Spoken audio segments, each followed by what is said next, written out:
So um, one other thing that you want to make sure you turn on is the sound notifications when someone joins or leaves, and that you set that for everybody. That's important because once you get started with your lessons, ultimately you'll have students that will be coming in a little bit later. You want to make sure that you listen for that sound because that means there are students in your waiting room waiting to be admitted. And it happens as we tend to start with our instruction and start into our activities. We tend to close ourselves off from those outside noises, but we really have to try really hard to hear for that little bell notification to make sure that we are admitting students, as soon as they're in the waiting room, and that we verify that they are available to enter our class. Other than that, there's nothing on the rest of this that we need to worry about. Um, Polling should be turned on by default, but if it is not in your settings, go ahead and turn it on. Screen sharing, make sure that that's turned on. As a default, you'll want to set that as host only. And the second one is host only will remain that way. Then during the session, if you want to allow students to share their screens, you can easily just go to your navigation bar. You'll see a section for new share or share screen, and you'll see a little upwards pointing arrow. When you click on that, it'll give you the option of enabling participants to share their screens. You can also repeat that process to disable participants from being able to share their screen. We want to make sure that disable desktop and screen share for users.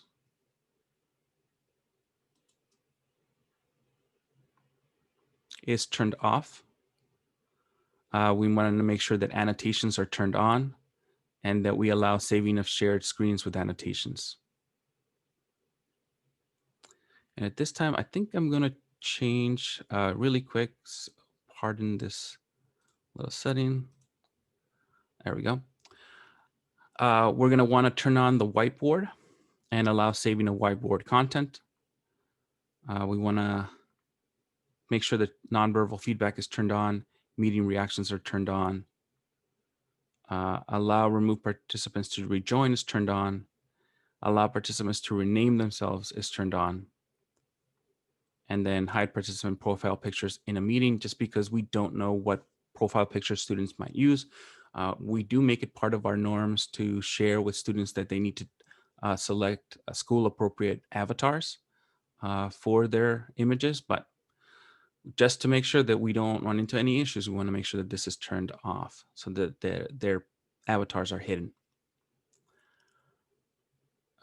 We want to make sure that breakout rooms is turned on, and that the option to allow hosts to assign participants to breakout rooms when scheduling is turned on. And then the rest of these we can leave as default. Here's an interesting one. So the virtual background that we get to use, that feature, I would say leave it on so that if students are working in an environment where they often have something happening behind them and we want to minimize the amount of distraction that occurs, asking them to use the virtual background would be a good option for them. The only thing is you want to, for your meetings, check off allow use of videos for virtual backgrounds. We don't know what kind of videos students are going to try to play in that background. And so just for safety reasons, you want to make sure that that's checked off. Now, this is new to the newest version of Zoom, version 5.2, video filters. So these are Snapchat type filters where you can get the little bunny ears or the little doggy tongue or a pirate's eye patch. I'm going to say turn that off because that may end up being more distracting than anything else when you have your students knowing that they can access that feature during their Zoom session, and they'll start playing with every single one of the video filters available. But who knows, maybe you want to use this as a reward. One of these days, one of the class sessions, you'll come in and everybody can be a pirate during your class session. It's up to you, but just so you know, video filters. As a default, I would leave that as off. And then the rest of these we can just leave as the default setting. And I believe, yes, that's all the settings that we have to worry about. Okay, perfect. So once we have our settings set, we're going to go back to our profile page, and I'm going to show you how to schedule a recurring meeting. So we're going to go ahead and click on the schedule a meeting.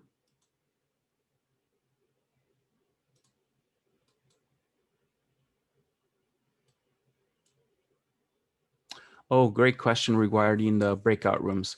So per district instructions, we can use breakout rooms as long as you, the instructor, are visiting each one of those breakout rooms so that students are not left alone in that breakout room for too long. So as long as you're making your way into each of those breakout rooms, you're fine to use those breakout rooms. Do students need to show their videos? That is completely optional.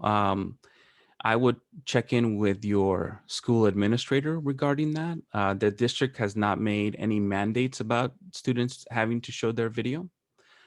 We would, of course, encourage students to share their videos during appropriate activities and maybe during attendance.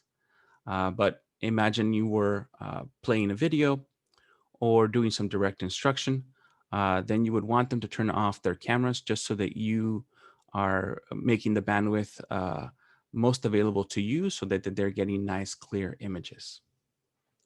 All right, so we're scheduling our new meeting, and we're going to say that this is Mr. Parra's 8 a.m. first grade class. Okay, then I need to set a start date. So I'm going to set my start date as August 18th at 8 a.m. and I am meeting for half an hour. Of course, check in with your school site to see what your actual class schedules are going to look like, what the extension of your class time is going to be. Now, the next important part here is the recurring meeting button. And we are going to change the recurrence from daily to weekly. And this is where you can select what days you want to have your meetings. So it might just be not Monday per UTLA agreement, but Tuesday and Thursday, or Tuesday, Wednesday, Friday. And the end date we're going to set all the way to the end of the semester, which is December 18th. We're not going to require registration, but we are going to require a passcode. But I'll show you why we won't have to worry about requiring a passcode when we're sharing our link with our students. As a default, you should set your video on at the beginning, participant videos off, as I mentioned before. Set computer audio. Don't turn on authenticated users for K through 5 students, just because a lot of them have not yet been normed in the process of logging into Zoom with their email addresses, especially our K through 2 students who use a QR code to log into Schoology.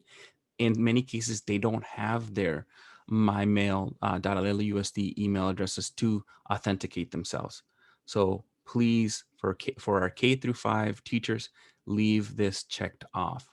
However, for our 6th grade, our secondary, middle school, high school, please have this checked on. It's going to save you a ton of time because it's going to force students to log in using their mymail.lusd.net account, which also fixes their names when they enter your session, so that they don't have to rename themselves. You don't have to rename them either.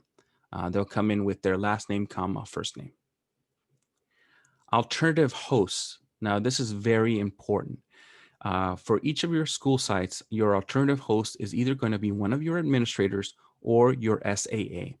And the reason you have an alternative host is in case you are out sick or need to take time, the alternative host can start the Zoom session for you.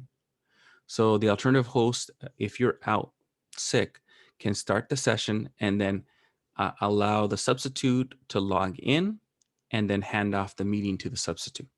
So it's very important that you set an alternative host. And again, check in with your school site to see whether that's one of your administrators, a principal or an assistant principal, or your SAA. Okay, I'm going to go ahead and save. And great, congratulations, your meeting is set. I can go back to meetings and see that I have my recurring meetings starting on August 18th. And what I want to do is I want to click on one of those meetings and I'm going to scroll down. And what I'm looking for is this invite link. And so for elementary, this link right here is what we're going to share with our students through Schoology. And I'm going to show you the different parts of this. So this first part here identifies you as the owner of this meeting. And this part right here is the embedded password, so that when students click using this link, it automatically logs them into the session without them having to type in a password. So now we're going to transition over to Schoology.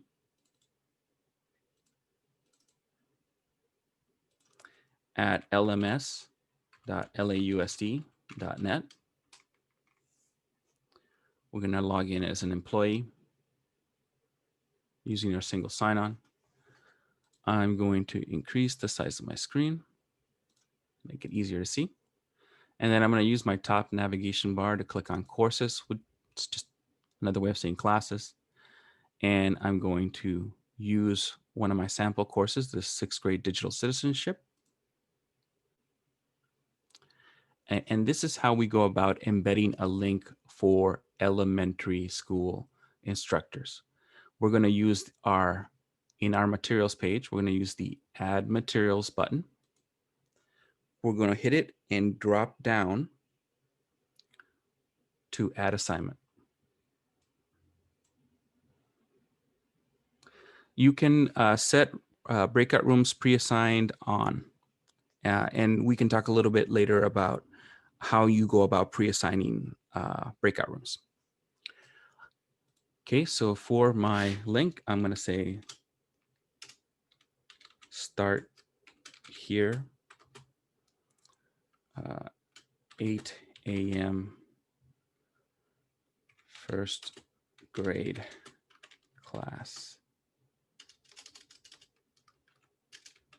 Zoom class. And then what I want to do is I see a series of icons underneath this text box. And I'm going to go ahead and use the second one marked link. I'm going to go back to my tab where I have my Zoom meeting information. And I'm going to look again for that invite link. I'm going to highlight it with my mouse, right click, copy. Once I have it copied, I'm going to go back to my Schoology page and I'm going to right click, paste. I'm going to title this Mr. Parra's Zoom link, and I'm going to click the attach button. Once that's set, I'm going to set a due date, and I'll explain why in a bit. And my due date is going to be the last day available in the semester, December 18th.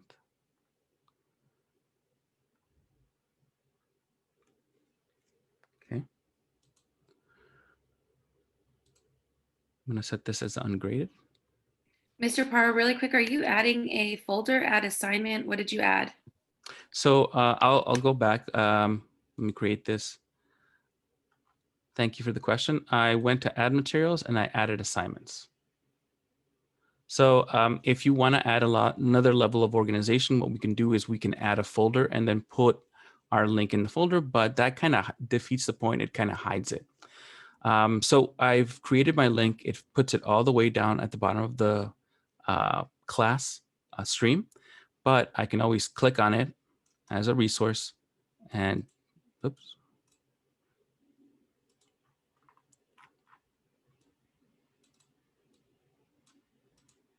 Come on. There we go.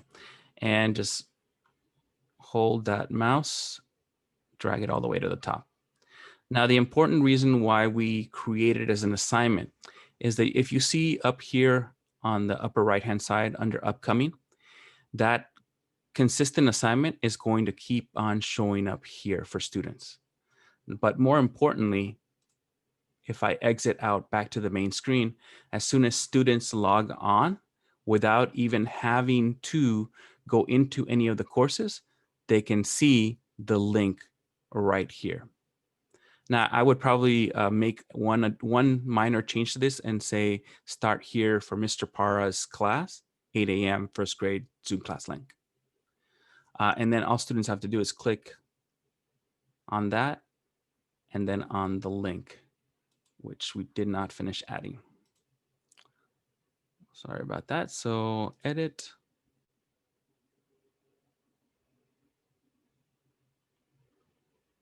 Link. Copy. Paste. Mr. Parra's Zoom link. Attach. Ungraded. Turn off submissions. Turn off comments. 12/18 is the due date. The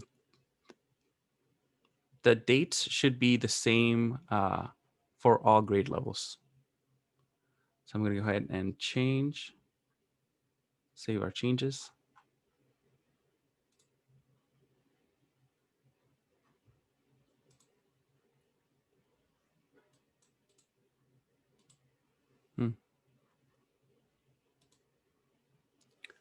All right, it's never done that before. Okay, let me show you the other way that we can do this. Yes, so the link will stay up there every day until the due date. I see. So I'm told that primaries has trimesters, not semesters.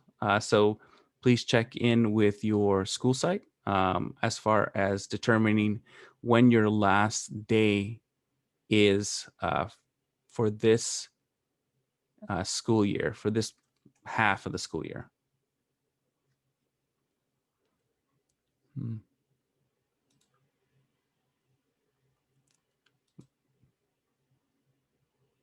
See what's going on with my Zoom link. Thank you for your patience. Things being a little rough today. Zoom link. Get preview. That works fine.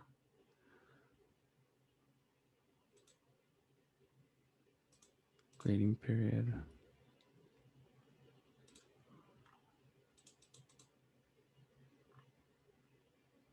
Publish. Save changes.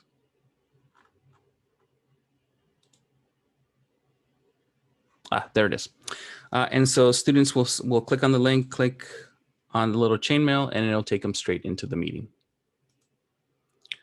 The other way that we can do this is we're going to create a visual button for our students.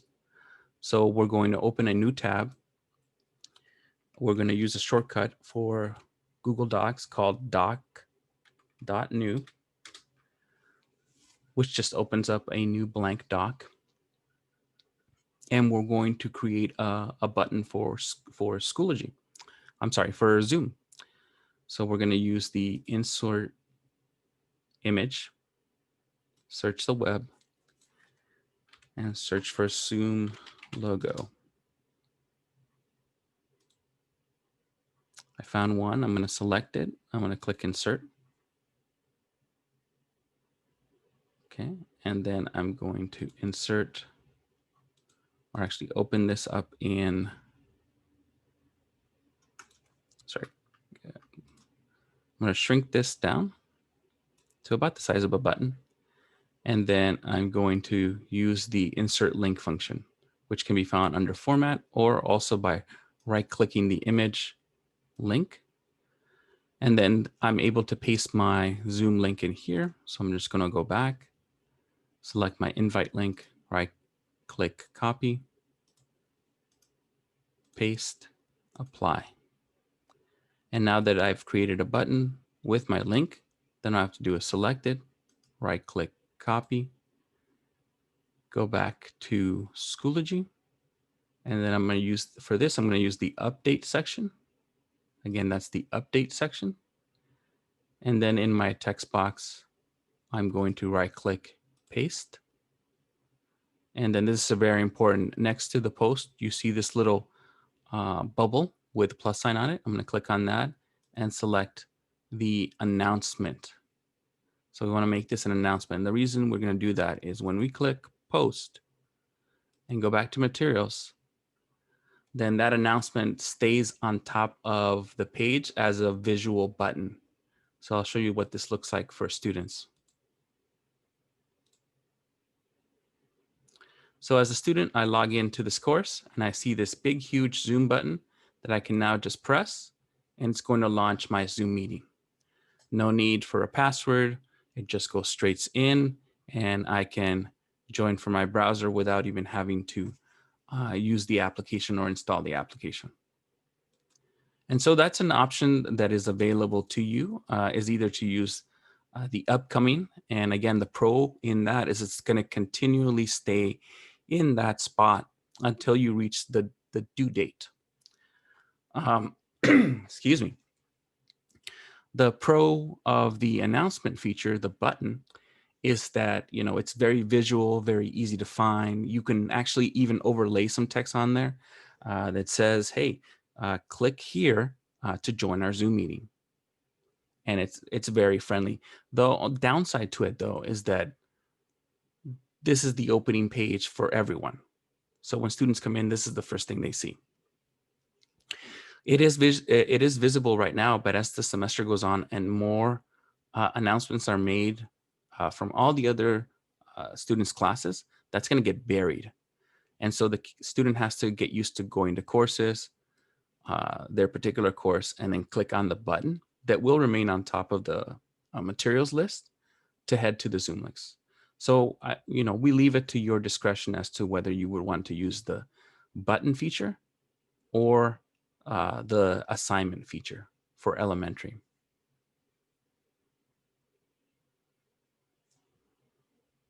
Can you clarify that, Ms. Sheena? Yeah, the way that you had like clicked on the link and dragged it to the top before. So it was at the top. Can you do that? Like, so if you keep adding assignments, essentially you can just keep adding that Zoom link to the top as well.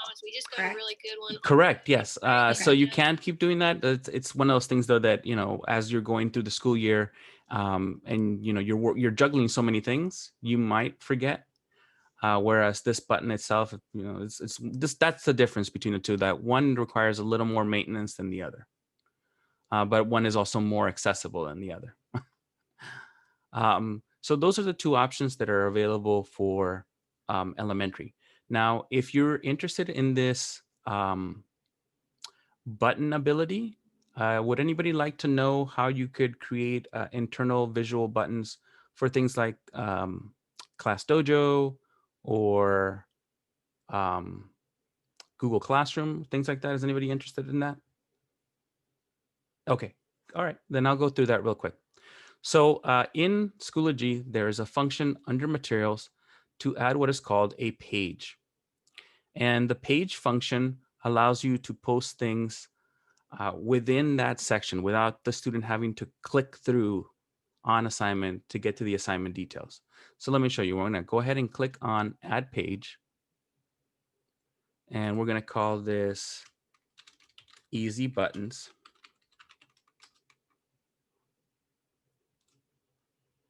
And we're going to make sure that this is turned on to display on new page.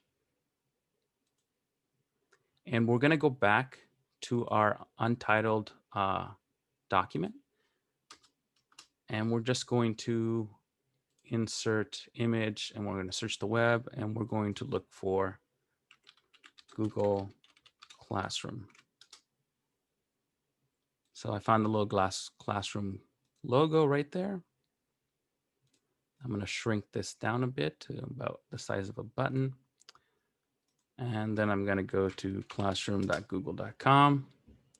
Now you can link this directly into your class using this link once you've onboarded your students. But if you want to just send them to the classroom.google interface, then all we have to do is copy this link, go back to our document, and we're going to select our image, right click, and go back down to link, paste that link, and apply. And I'm going to do one more for Class Dojo.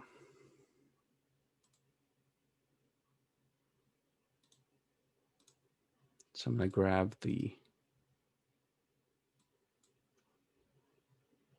but I also want an image, Class Dojo, images. This is a nice little button. I can open image in a new tab. And then I'll show you, you don't always have to download the buttons and then re-upload them into a document. With Google, we can just take the address, the location of this button or this icon, copy that, go back to our document. And here, when we do the insert function to image, we're going to just, instead of searching the web or uploading from our computer, we're going to do it by URL. And URL just means address. And I'm going to paste the address of where I found that image, insert it. That's a little big, so I'm just going to click on it, find one of the little corners, click my mouse, hold it down, and then just drag it to the size that I want it. Okay, that's a good size. I'm going to go back, grab the Class Dojo address.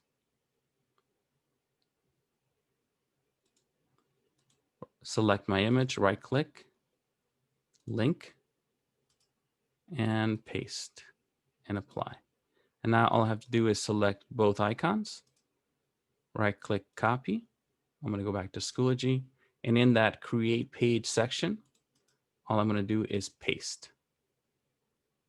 And maybe I want to put a little space in between my buttons. Did I move it down?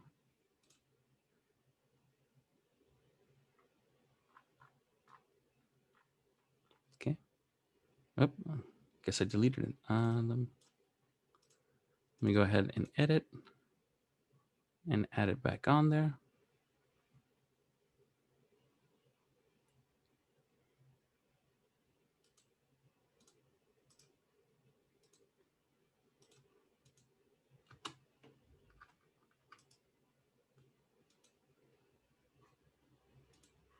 Okay. And then I'm going to go ahead and just drag this to the top, right underneath my student link. And now my students have two very easy buttons that they can click on. So for them, it looks like this.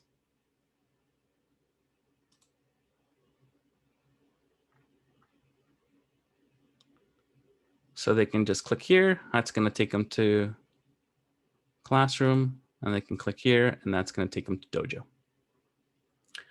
There's a question in the chat. Could you put all of your buttons in an original assignment link with the Zoom button? Ooh, that's an interesting question. Let's try that out. Before I go that, just really quick, just for organization's sake, what I would do here, and I'm going to go back to the course, is in the add materials, I would just add a folder and call this easy buttons.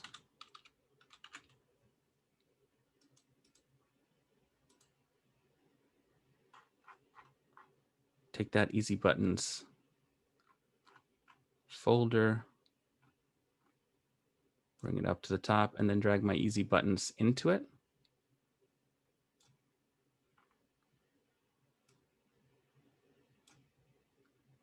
And now those buttons can be hidden away when you don't need them. And if you just teach students to click on that little side arrow, then their buttons are available to select. But let's check to see if we can add this button here in the assignment. That's one idea I had not considered. So let's take, just for example, our Google Classroom logo. Copy, paste, save changes. And the answer is yes. Yes, you can embed your buttons within an assignment link and then use that. So there you go. We just created another way to do this. So if this is too small or kind of difficult for parents to find, you can always insert the Zoom logo within it, and then just using this these steps, just go ahead and connect. And actually, I'm going to try it out with the actual Zoom logo. Let me go back and edit this.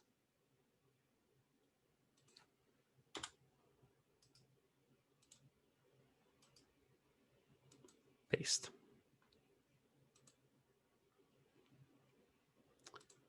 And there you go. That works just fine. You can use an embedded Zoom link in a button, in a visual button. Yes. I'm glad you pointed that out. So the next question is,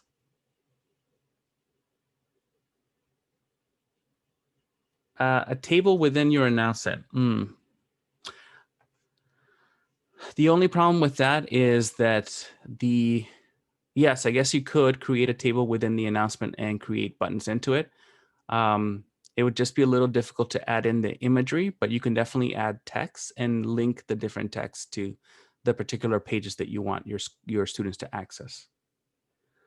So somebody asked, what is the advantage of using Google Classroom within Schoology?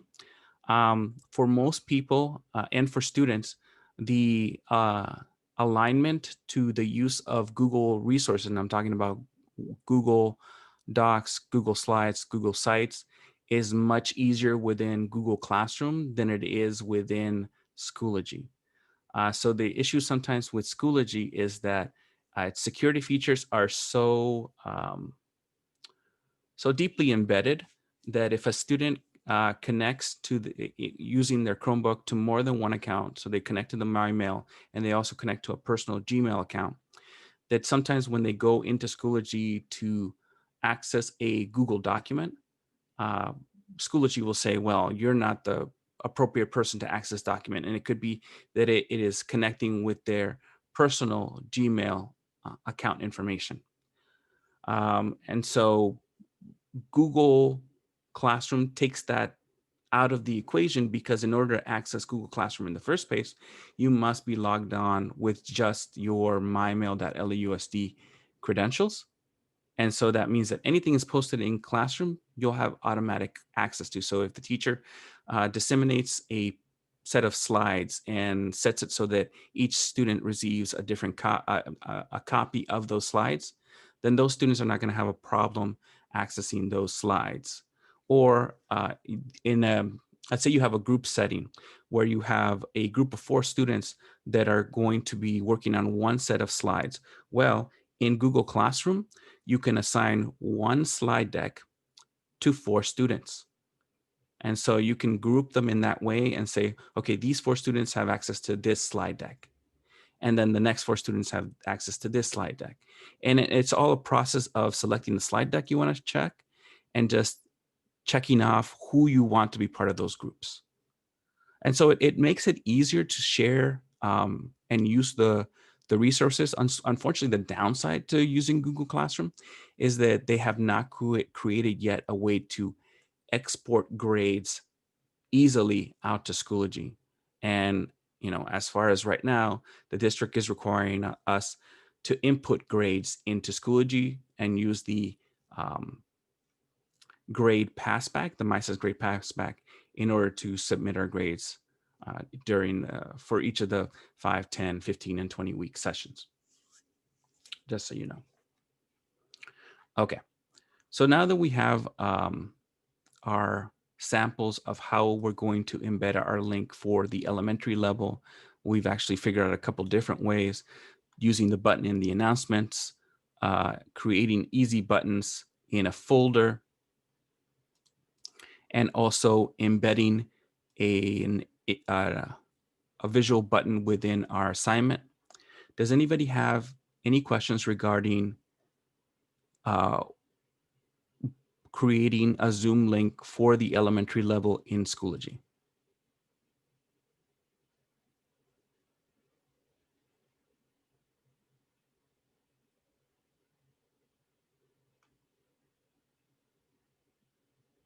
Okay, I'm going to take that as a no. We do have a follow-up question in the chat.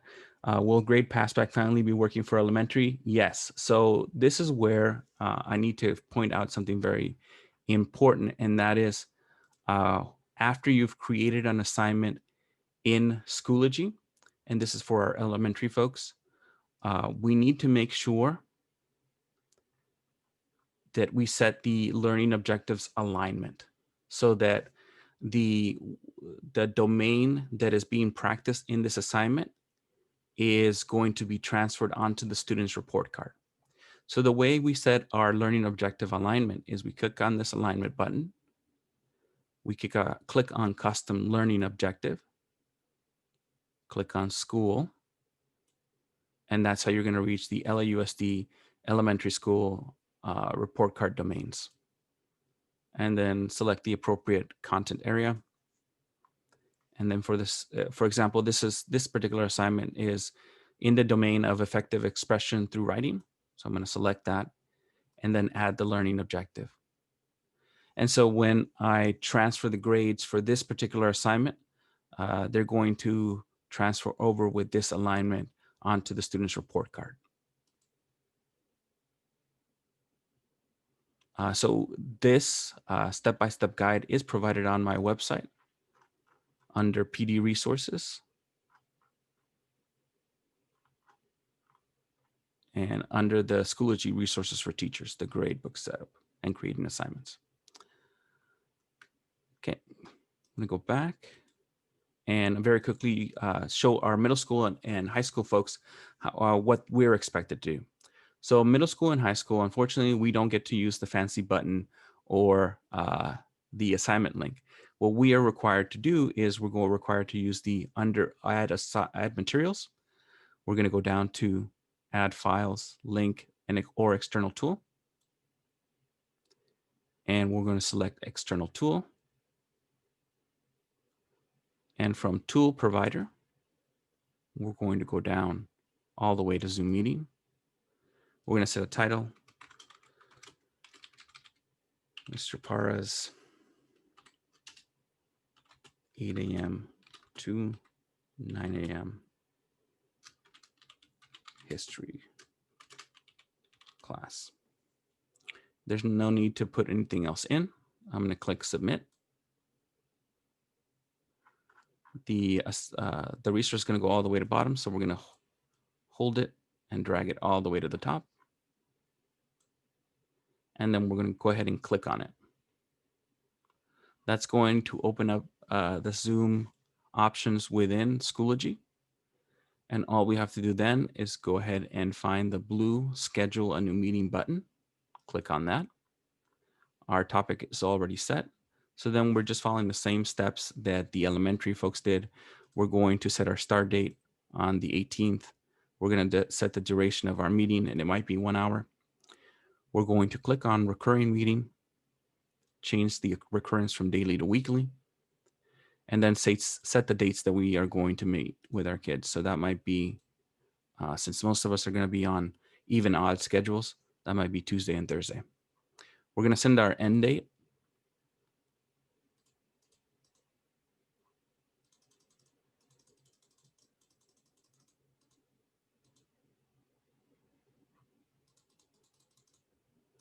To December 18th. We're going to check off a passcode. And again, hosts leave the video feature on, participants off initially. Computer audio, make sure that mute participants upon entry is set. And again, for our middle school and high school folks, it is imperative that you check in with your school site and determine who your alternative host is. It might be one of your administrators, your principal, assistant principal, or your SAA, so that in case you are out for the day, someone else is able to start your Zoom meeting and hand off to the substitute. And then all we have to do is click save. You have the same poll functions down here. And then we're going to go ahead and go back to course meetings. And so when you log in and you click on this link, what you're going to see is your options to log in directly to your meeting from within Schoology just by hitting the start button. For a student, that's going to look like this.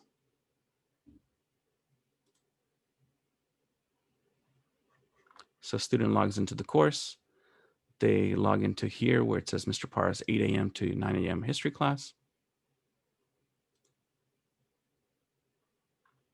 And they're just going to look for the appropriate date and just click on join. And then they'll be placed in the waiting room. Are there any questions regarding the external tool to add Zoom for middle school or high school?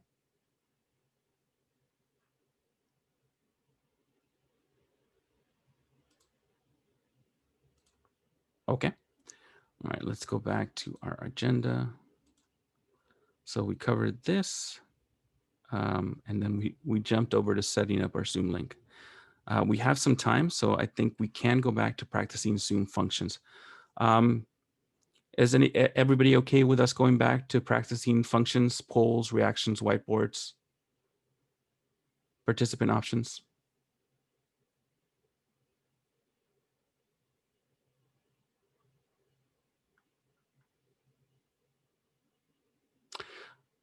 Great question. You can have your Zoom open now, but like I said, this is being recorded for you, as well as these guides, these tutorials on setting up your LAUSD, embedding the recurring link, using the poll and annotation tools are all provided for you on the web page.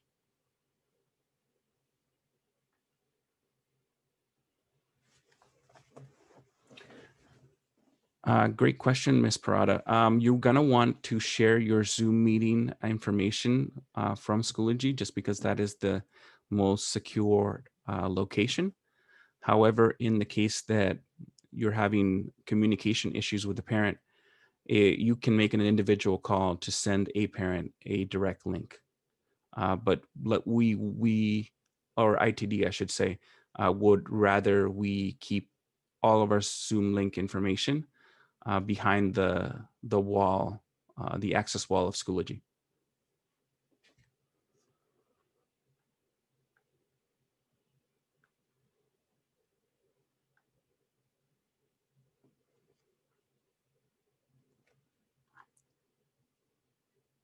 No, again, as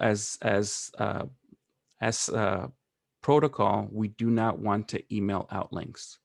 The problem with emailing out links is that you don't know who might reshare those links. And the thing with the embedded links in Schoology, you'll notice we never actually post what the links are.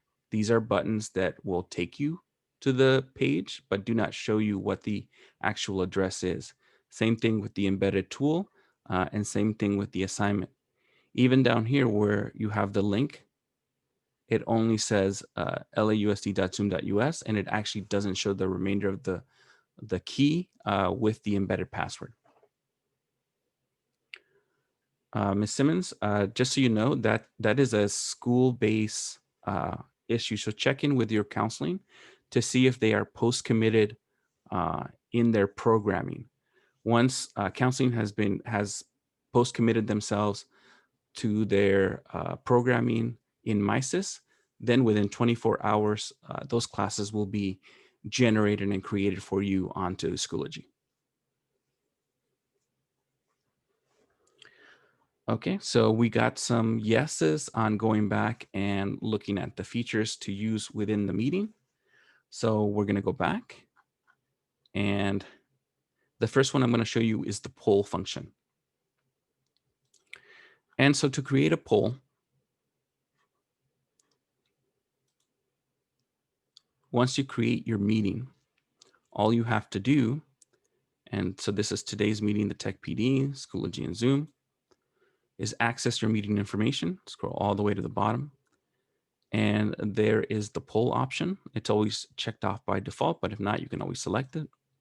And you can see that I already added 3 different poll questions, but if I wanted to add a new one, all I have to do is click on add. Now I can do this prior to starting the meeting, or I can access it during the meeting.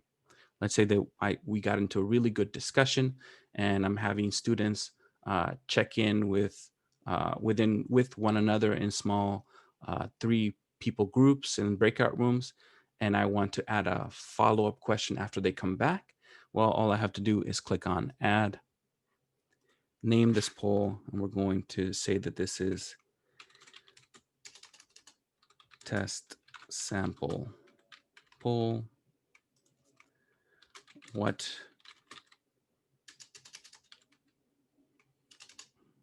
do you think of the discussion we had? And we're going to select multiple choice, useful,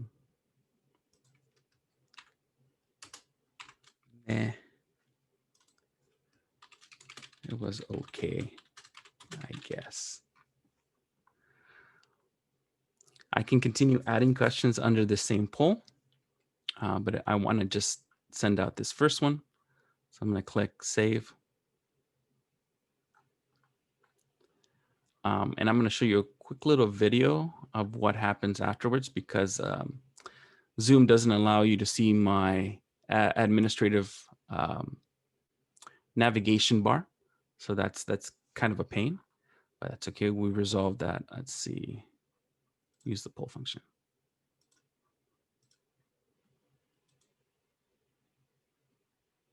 And let me find the video part where this actually happens. There we go.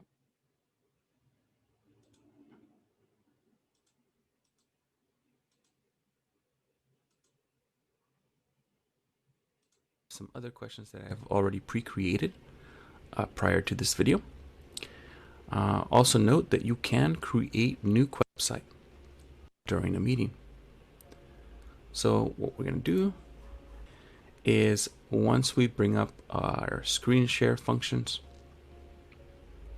you're going to see this navigation bar on top. So right next to the box marked participants, you're going to see a button for polls.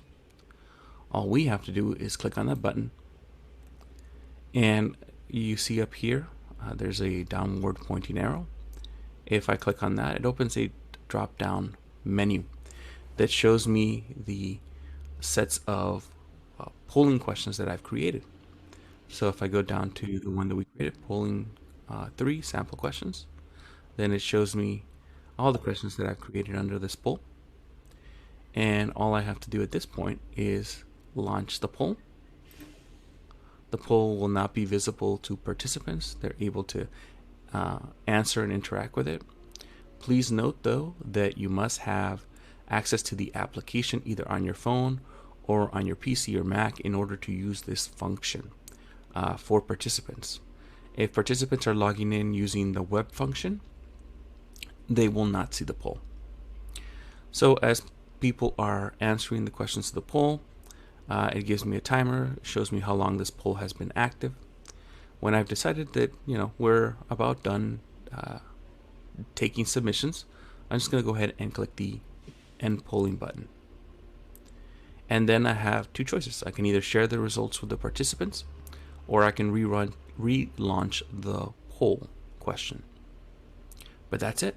The whole process of both creating, deploying, and sharing the results are just a mere set of buttons that are within the user interface that makes it very easy to use.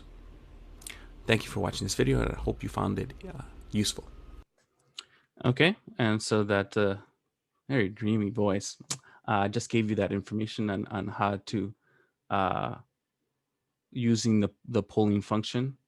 Do I have a preference on using the poll on Zoom or Slido?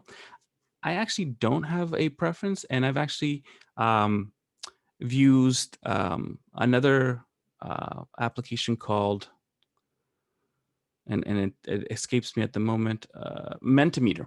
And Mentimeter also is a very interactive poll taking, visual poll taking application that is free. And you can find that information on my Teach from Home resources.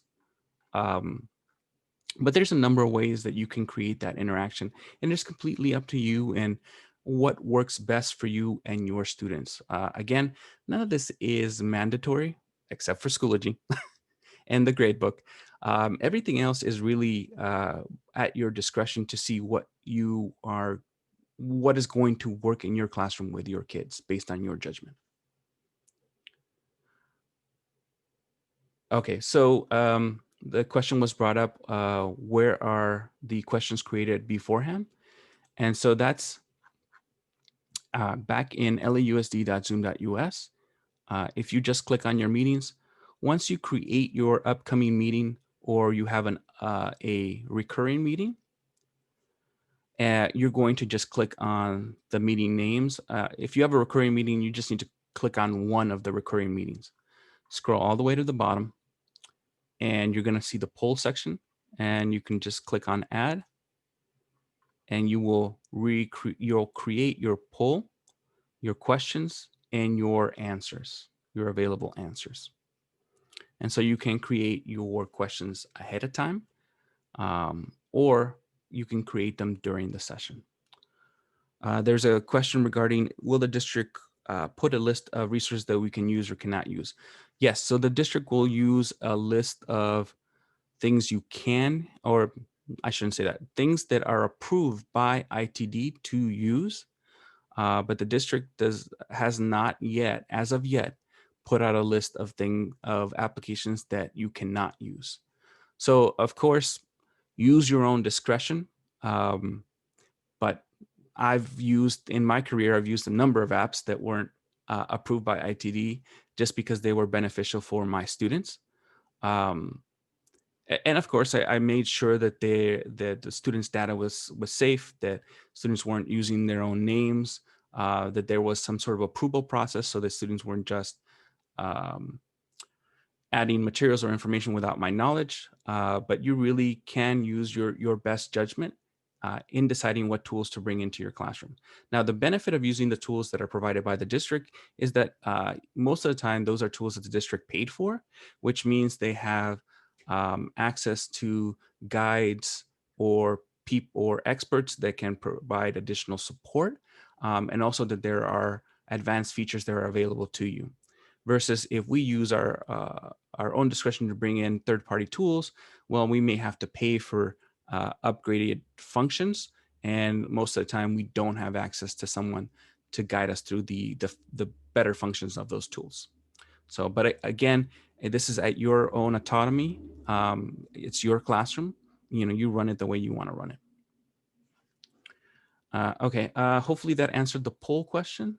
I'm going to go ahead and go back and let's see. Oh, the whiteboard. All right. So we're going to go ahead and use the whiteboard function next. So to use the whiteboard function, it's just like using your screen share. But instead of selecting one of the two desktops or a browser, you're going to select the whiteboard option. I know you can't see that from me, but all you have to do is in your buttons as a host is click New Share, and you'll see the option for whiteboard. And then all you have to do is click Share. Where is the New Share? Let's see how this option goes. Can it fit a 5-year-old? Yeah. Yes. I see share screen, but where's the New Share? It for participants, I don't believe I have the share on. Let me go ahead and turn it on for you guys, and then you should be able to see it. So it'll be at the bottom? Yes, it'll be at the bottom. Okay. Okay, so all panelists are able to share. So you all have the option of sharing your screen and turning on whiteboard. So would one of you do me a favor and turn on whiteboard?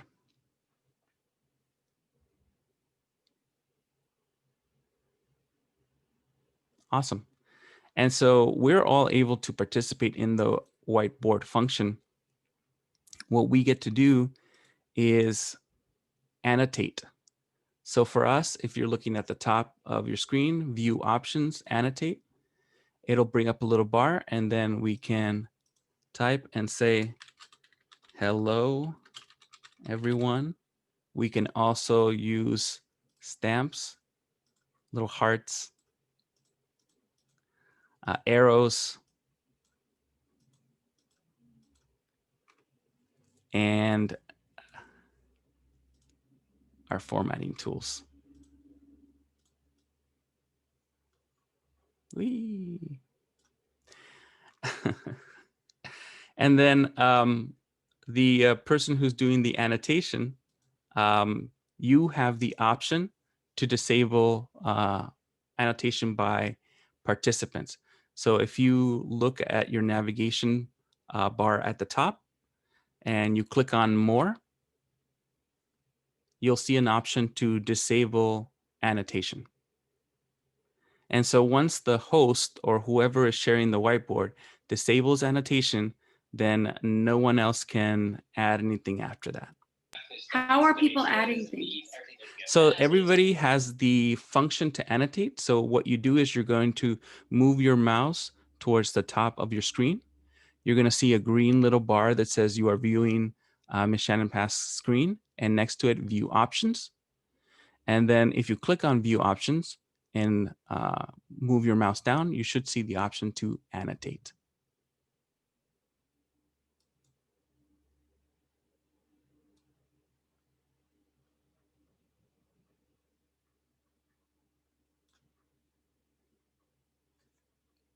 And so this is a good way to create different engagement graphic organizers so that students can kind of interact with the material that's put in. Okay, how do you how do you make them stop? Okay, so you're gonna find your toolbar at the top of your screen. You're gonna find the 3 buttons that say more. You're gonna click on that, and in that drop-down menu, you'll see the option to disable annotation by participants or disable annotations. To save annotations, all you have to do is access the uh, annotation bar, and you'll see a little button towards the right-hand side that says save. So now an annotation is been disabled, and I can no longer get the bar, so I can't write on here anymore. So I'm going to go ahead and take control of the screen back.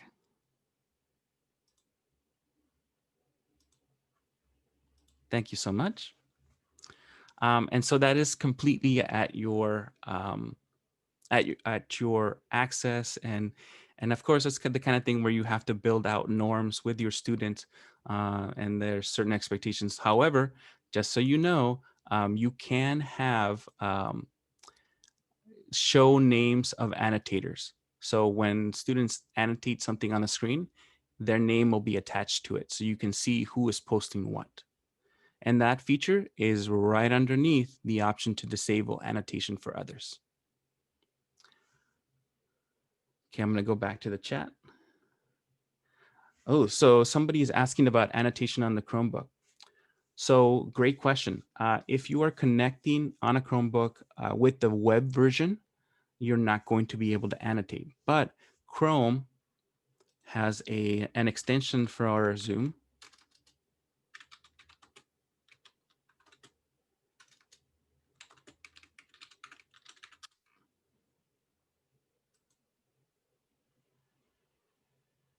And so when students launch this Zoom extension, they'll be able to have access to all the features of the application. So this is something that we need to get used to telling students to do, that if you're on the Chromebook, you need to make sure that this app is saved on your Chromebook.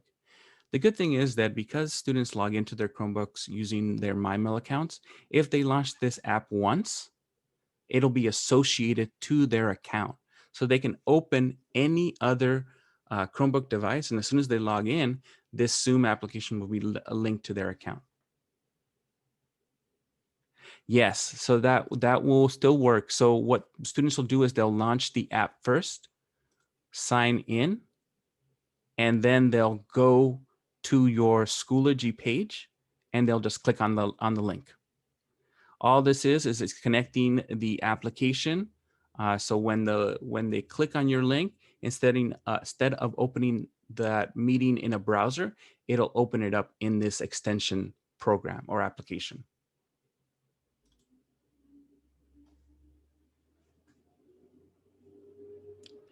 Okay, I'm checking to see if I missed any questions. Okay, I think we're good. All right, let me go back and check that we are still on track. All right, reactions, participation chat. Okay, so reactions are a really cool feature of Zoom. Some of you may have used it already, but if you click on your participants button, you see towards the bottom of the participants, I want to say in chat box. I don't know what to call it yet. One of these days I'll figure it out. But when you click on the word participants in your navigation bar within Zoom, you'll see the names of all the participants in the meeting. If you scroll all the way down, you'll see a series of buttons that say yes, no, go slower, go faster, or more. If you click on more, you'll get the emotes to like or dislike, which I've sometimes used as a thumbs down, thumbs up, thumbs down when I am doing a quick check for understanding. So I'll tell students, hey, do me a favor. If you understood what we just covered, can you please give me a thumbs up? If you're not quite sure, please give me a thumbs down. And this would be a good opportunity to create some of those breakout rooms and either pair off some of the kids so they can discuss their understanding or misunderstanding of certain topics where you can jump around and then add in additional guidance, or just to get a clearer vision of how a particular activity or lesson went in that moment, and how you might need to make alterations or changes to follow up.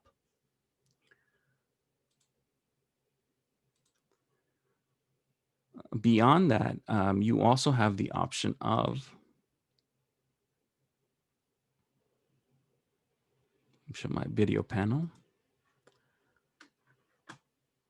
There's a 3 dots on the upper right-hand corner of your image or name if your camera is not on. And you should be able to access the hand raised feature.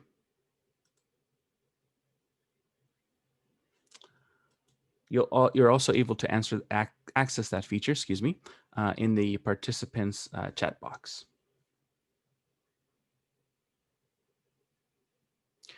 Can you designate who goes into a break room, or is it always random?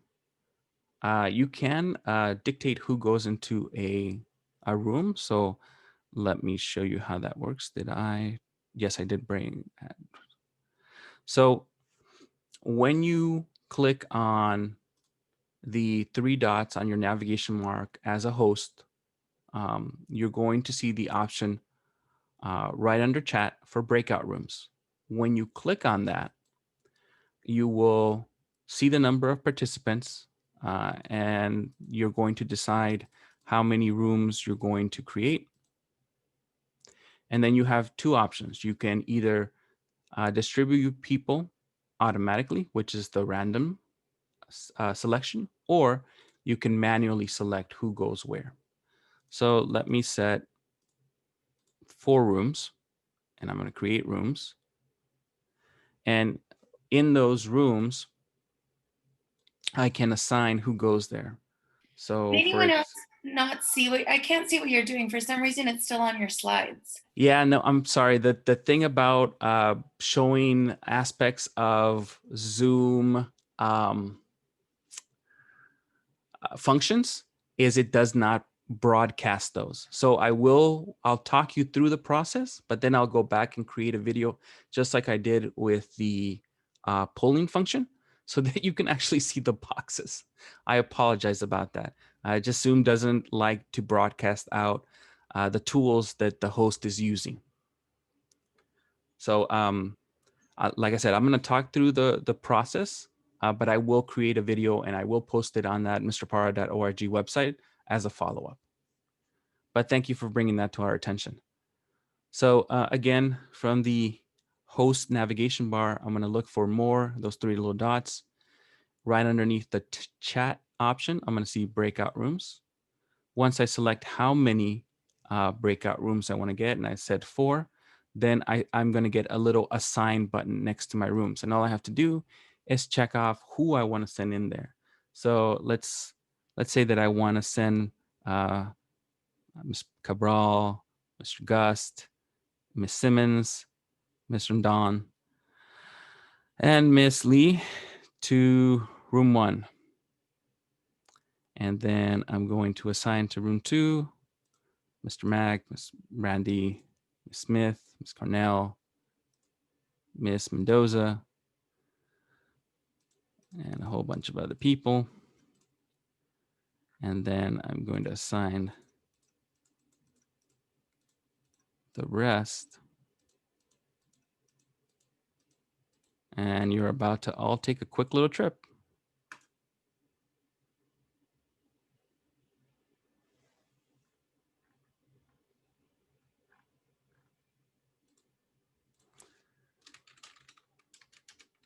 These are your breakout.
Nope, sorry about that. I was muted.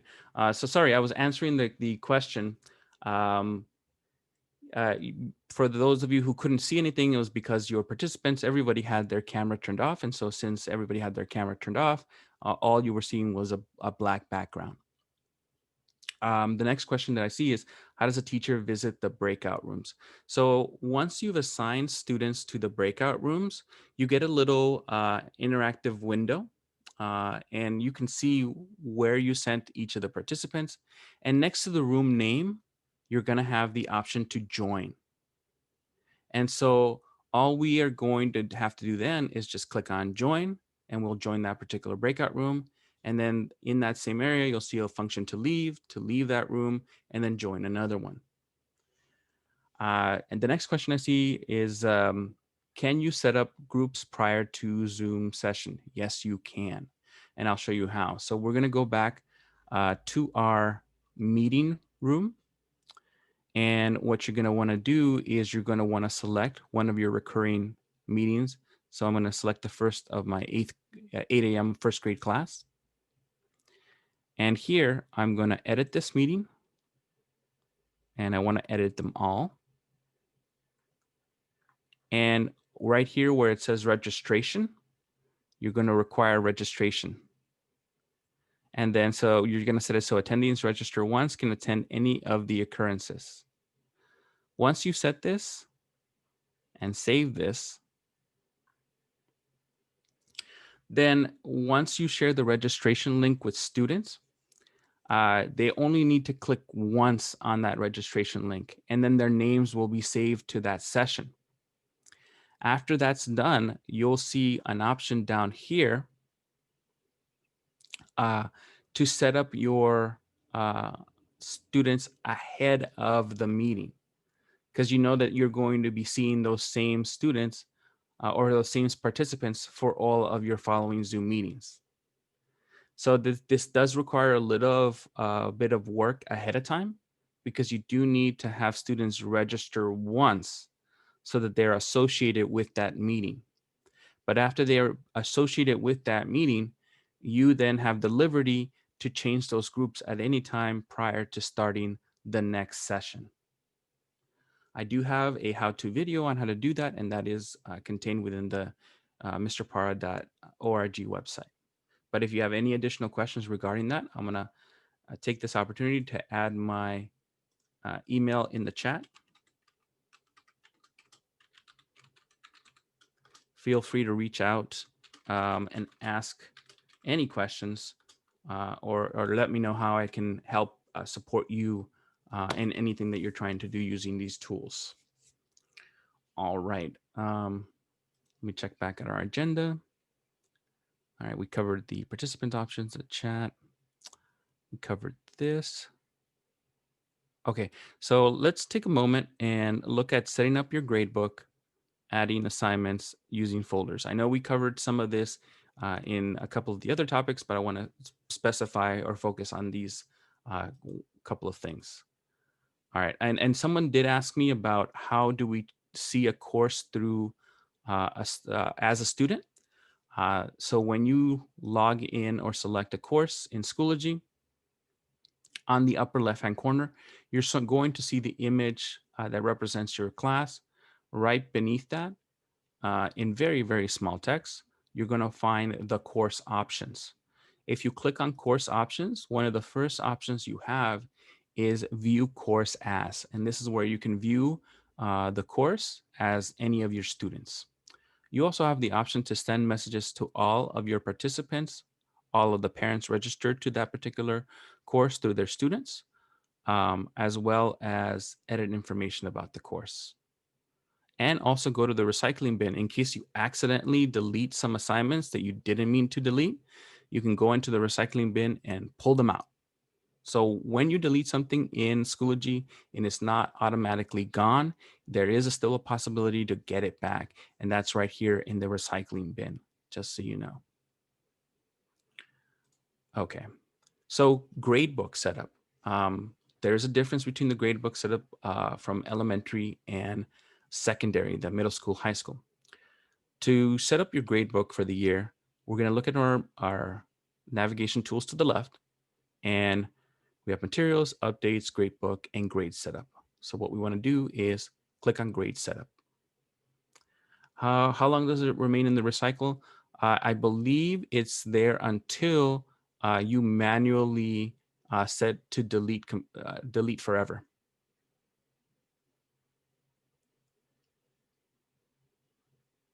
Okay, I'm going to click on grade setup. So first thing you're going to see is categories. So this is when you first get on this is going to be completely blank. So you need to use the add button to add in your categories. How do you want those categories calculated, by total points or percent? And then Schoology has an automatic function where it can drop the lowest 1 score, 2 score, 3 score, 4, and so on. Once you've created your categories, then the next thing you want to do is you want to select your scale. So of course, for elementary students, you're going to select the default elementary scale. For secondary, middle school, and high school teachers, you're going to set the default secondary scale. So if we were doing this for elementary, we would create our categories. We would go to final grade settings, gradebook scale, and set this as default elementary scale. And then we can leave all the default settings as is, click save. And once you set the grade setup for one course, you don't have to go and set it for each individual course or class. What you can do is on the upper right hand corner, you have this copy settings option. So you just click on that copy settings option, select what you want copy, categories, grading scale, and rubrics, and then select the other courses that you want to copy these settings to. So once you set your grade settings to one course or class, you can copy those to all your other courses or classes, as long as you're using the same grade setup. The same thing goes for secondary. Once you've created your categories, selected the default here, selected the final grade scale as secondary for middle school and high school, save changes, then you as well can use the copy settings function to copy categories, grading scales, rubrics. Make sure that you only use this function once, because once you've copied your settings to another course, if you do it again, it'll create duplicates of the things. So if you copy these before and you copy them again, you're going to end up having courses that have 2 homework categories, 2 practice categories, 2 project categories. So make sure that you have your grade setup done the way you want it once and then copy the settings. Otherwise, you're going to need to make individual changes from class or course to course.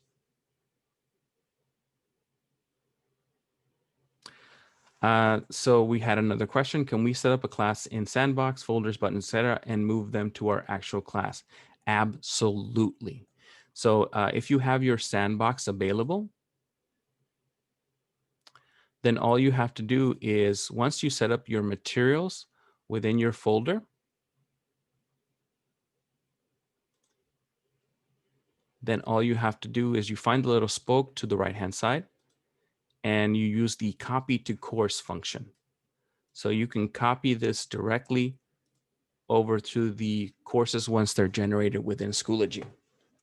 And so I would say it would be good practice to create your Zoom links, your buttons, maybe some of your introductory material, and get that ready to copy into your courses when they become available, usually about a week before school starts, or sooner, depending on how quickly your counseling team is finishing up their programming and setting post commitments in MISIS.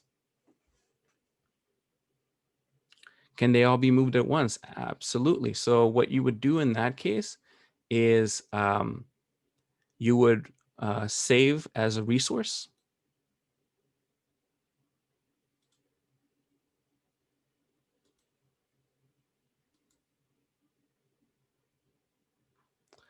And then from our resource folder, resource folder,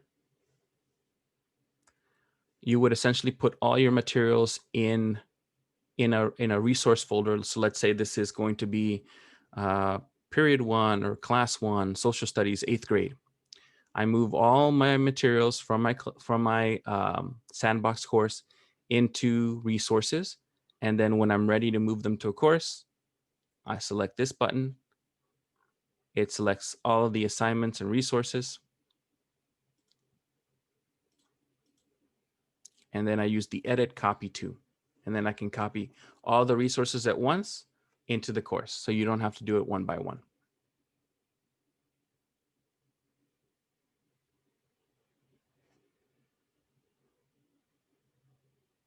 So again, to do that, we go to courses.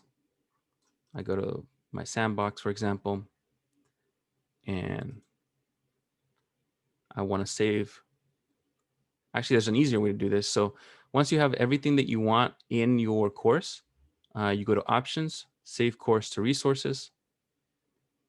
I'm going to put it in the collections and no folder, submit. And then I go to resources. And then I go to my personal resources, home. And so here's my sandbox course. So those are all my materials from the sandbox course. So all I have to do is select them with one button, one click, and then edit, copy to. And then all I have to do is select where to copy them to. All right, let's go back to our agenda. Okay, adding assignments. All right. So let's go to courses.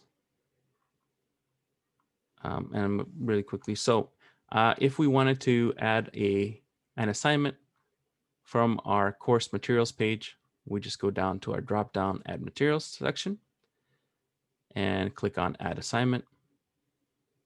And then the major parts of this is the name of the assignment, the description or instructions for the assignment. You can embed PDF files, images, so forth in this text document, as well as links to websites or resources. You can pull resources from your course that you already saved. You can record audio or video through your computer and add them to the instructions for this assignment, or you can add an external tool. You can assign work directly from Google Drive or OneDrive. And to do that, all you have to do is click on the Google Drive assignments. If this is the first time accessing Google Drive through Schoology, you're going to get in, do you want to link your Google Drive to Schoology? Question. All you have to do is answer yes, and then you have access to all your resources.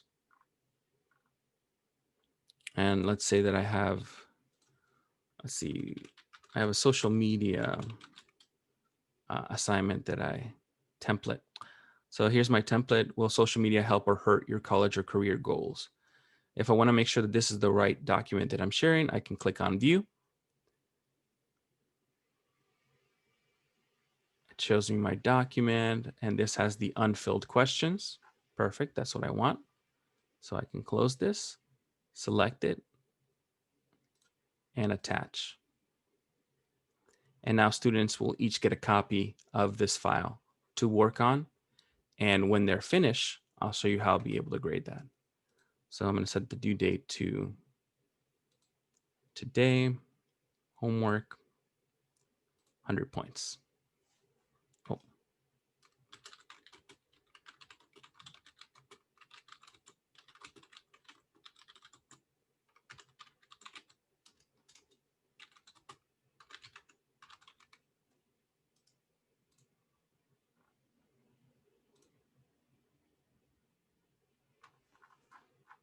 Okay, that goes all the way to the bottom. Now, as far as grading these assignments, all I have to do is click on it. This tells me who's in the progress of working on the assignment. And once they open the file once, I'll be able to see in real time what those students are doing to the assignment. Once they hit the submission button, then all I have to do is click on submissions. I'll see the name of students who've submitted the assignments, as well as a copy of the assignment on the right-hand side, and a section where I can add the score in. And if I happen to have an attached rubric, there'll be an attached rubric that I can click through to easily grade or evaluate the work. At this point, I think we've covered everything on our agenda. Are there any questions that anybody has? And I'll open it up to any of the topics that we've talked about.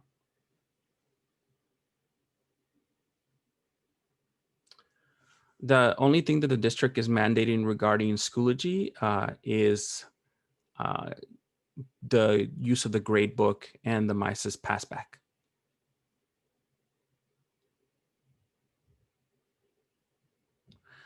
So you'll access the webinar. The webinar will be posted on the mrparra.org website. Daniel, this is Jill. You had said earlier that the pass back for elementary will work. I don't know if you're familiar with primary, but how you have a separate class for each of your classes. So say your math period 1, math period 2. Mm-hmm. In primary, LASD has set it up so that we only have one class. So our language arts, our reading, our writing, our math, our science, our social studies, they all total up into one grade. Mm-hmm. Which is why I asked if which is why pass back didn't work for us. Have they changed it so that we're going to have 7 or 8, however many different, so that each subject has its own class? No. So the way that they're differentiating is by using the alignment function. So I showed that a little while ago. When you create an assignment, and let's say this new will social media hurt or help college chances? When I go to edit this assignment or when I create it, what I have to do as an elementary school teacher is I have to set a learning objective. And so when I click on align and click on custom learning objective, school, LAUSD, elementary education board card domains, I just have to select the domain that this particular assignment is supposed to be aligned to, whether that be English language arts, mathematics, mathematical practice, science, or history and social science. And so once you select this, and for example, this is going to be an effective expression through writing, and I add my objective.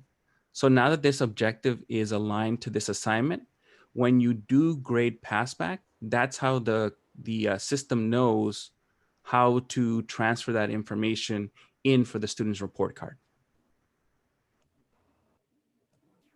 Okay, I'm on Schoology. I just went and did it. So elementary school teachers have to do, I just count 6 clicks to assign it to a class, where middle and high school just simply automatically are in their class. And I have to make sure that I do those 6 clicks and put it correctly into reading or correctly into science each time I assign literally every single assignment that I do. Correct? Yeah, unfortunately, yes. Are we able to weigh the different assignments? So for instance, a test versus just a classwork assignment? For the elementary, please check in with your school administration for that one. That I am unsure of, because this, and I got to tell you truthfully, the system is a little funky. That they're requiring you to do all those alignments for the assignments. I don't know how weighing them would affect the overall. I wouldn't think it would affect it, and I'm assuming you should be able to, but just as a just to be sure, go ahead and check in with your school site administration. Well, Daniel, there is a way to weigh them, but the problem is the parents are unable to see how they were weighed. Yeah, so at that point, it might be the decision of the site to say, well, don't weigh them, because then, it causes confusion with parents. So that's why I said check in with their school site. So when we do those 6 clicks every time to assign it, say to science, then I assign a thing to social studies, it will go to the pass back for the report card with those by doing that align to the Correct. subject. However, will the students, the parents, or myself ever see what their current grade is in science? So for that, you're going to have to check in with your school site. They're going to have a lot more information regarding that particular part of it. All I know is what I received from ITD regarding how to make sure that these assignments are formatted in a way that MISA's grade passback will work. So I apologize, I don't have that particular answer.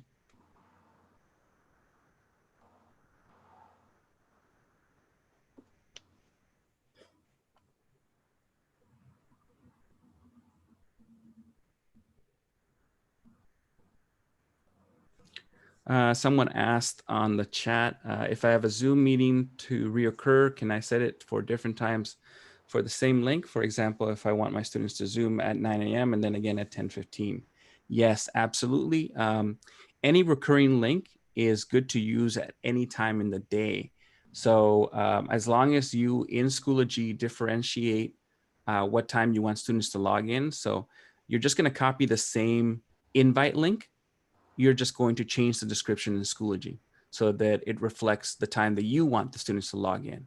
So you're going to keep using the same recurring link. You're just going to differentiate by changing the title of the link that you're posting on Schoology to reflect what time you want students to use that link. So do you suggest, so if we're having, sorry, I was typing this and it was really long.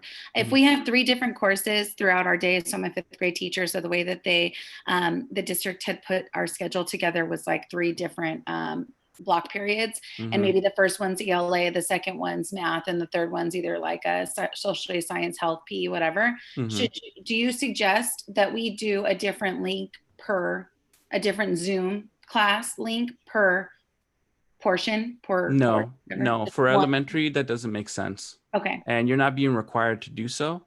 So I would just make the one recurring link and then just share it with the 3 classes. Perfect. And then just as another little tip, you have a break in between one of those, like a recess or 10 minutes or so. Yeah. And so for that, I wouldn't have the kids log off. What I would do is I would put the kids in the waiting room. Can you put them back in the waiting room once you? Oh, okay. You can put them back in the waiting room. Okay. And that's also a way for you to deal with disruptive behavior is, you give the kids a little timeout. Like, I'm going to put you in the waiting room. You can actually talk to them when they're in the waiting room. You can text with them in the waiting room. And that way that does a couple of things. You're not really alone with the kid because both your screens are off. So you can do the voice and you can do the text, but they're in a separate environment. They're in that little waiting room. Okay. But it also helps like when you have a very short break so that you don't have the kids having to log off and then log back on, because that seems like a redundancy. It's just put them in the waiting room. And go ahead. I'm sorry. And then when you're ready to resume class, you just do the thing you normally do, which is admit all, and everybody comes back in. So when they're in the waiting room and say, I'm dealing with a behavior issue, and they're in the waiting room, the sound and the video is off? Yes. Okay. So it's all, you can only text into the waiting room. Okay. Okay. Thank you. Yeah, sure. No problem.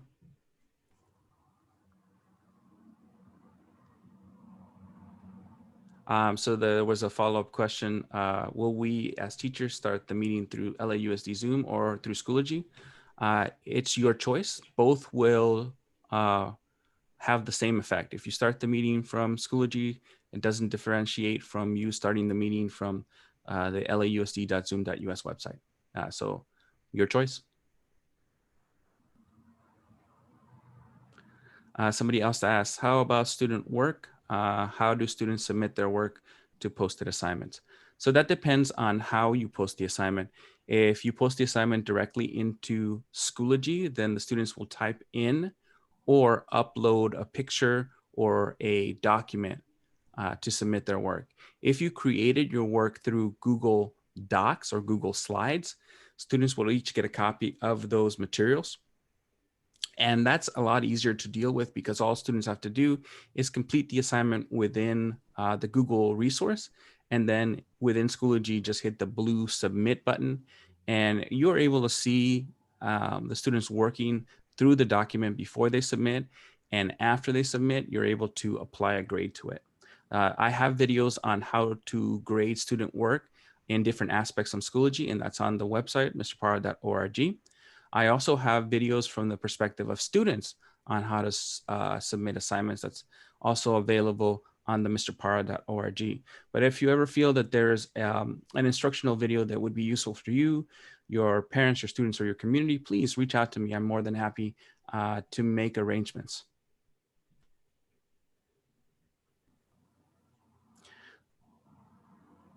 So the last question is, how do we start through Schoology? Great question.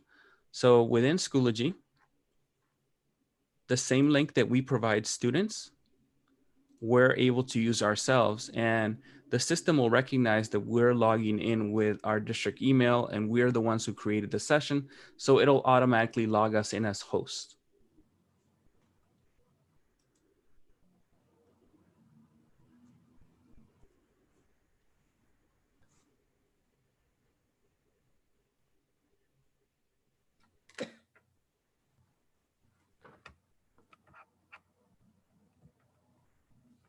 So we had a great suggestion by Mr. Mack that you create categories in your grade book as elementary teachers to reflect the report card categories and associate the assignments. And then parents will be able to see the grades by the categories that you create. So courses, grade setup. And so here are categories.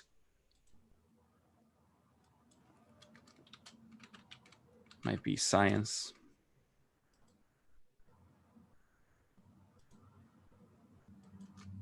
ELA.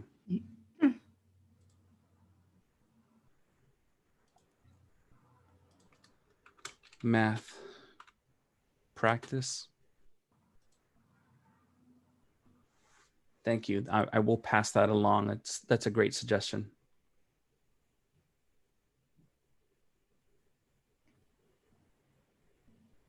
Yes, once you've graded a Google Drive assignment on Schoology, it does automatically get recorded in the gradebook. Daniel, when you create those separate categories for ELA, math practice, etc., I've done that. Just FYI, they still total up to a single grade, no matter how many times you tell parents that. They do total like each line if you open it up and look at each, but otherwise it totals all their grades to one large total overall, kind of like a GPA. Yeah, so what I would do in that case is maybe hide course grade calculated score column. Yes.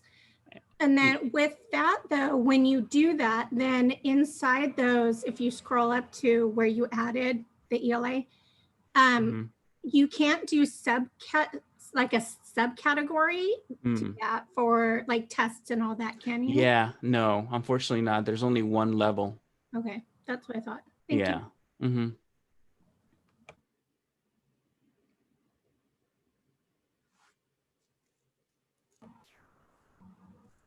Daniel, do you mind showing how you put the Zoom button?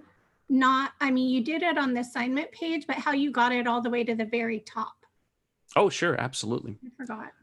No worries. So, so it's by itself.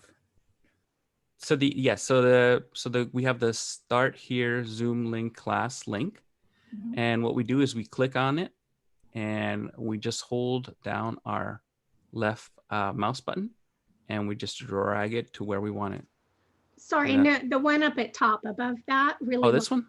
Yes. Okay, so this is our announcement button. And the way that we get this up here is we go to updates. And whatever we put into this update box, as long as we click this announcement bell, will automatically be placed at the top of the course and remain there until we remove it. Oh, thank you. I forgot about the bell.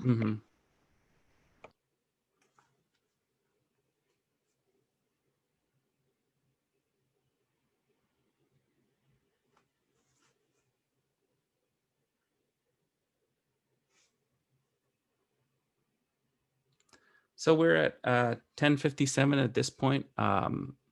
If you don't have any more questions, if you feel comfortable that you've received everything you need to kind of start playing with Schoology, Zoom, go out to create your buttons, please enjoy the rest of your day. Thank you so much for taking the time to patiently sit here and watch us go through this together.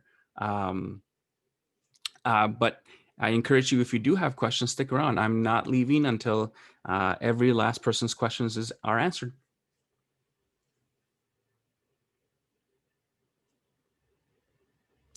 Oh, great question. So how do I make the avatar interactive? There is actually not a tutorial on my website about that. This is something that I just had to start using because I often do a lot of the video media for my school.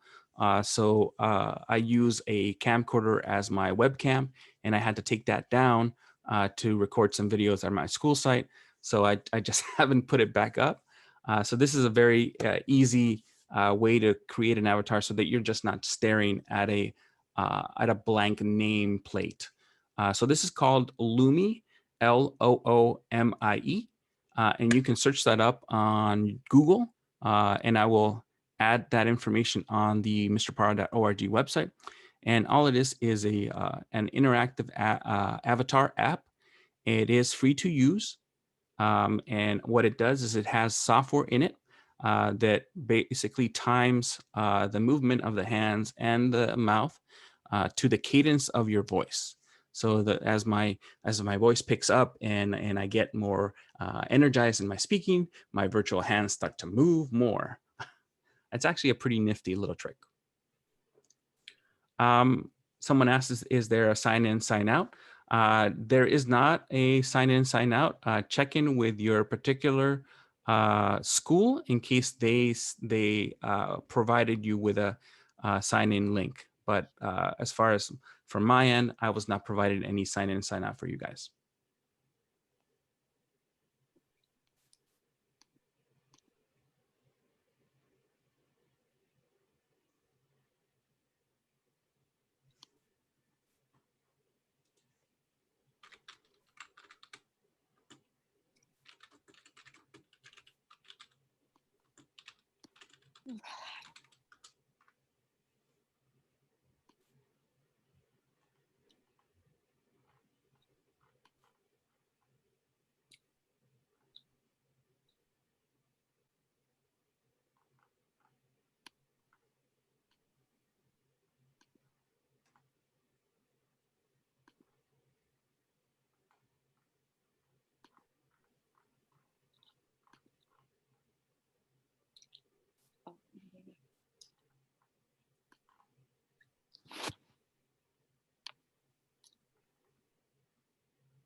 Yes, I do have access to the distance learning schedules provided by the district. I can link that in the chat if you just give me 1 second.